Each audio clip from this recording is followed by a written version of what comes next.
Isa ako ng bawang sibuyas. Una po ay yung baboy.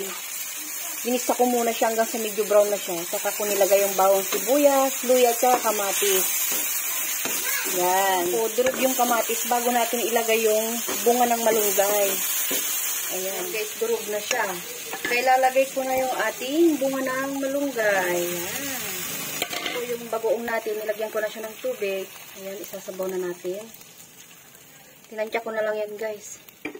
Hayaan na lang natin siyang kumulo. Ilan natin ng magic sarap. Ayan. Tapos, pan na natin. Simmer natin siya na 15 minutes. Check natin. Ayan na. May masarap na tayong tanghalian. Ah, sarap.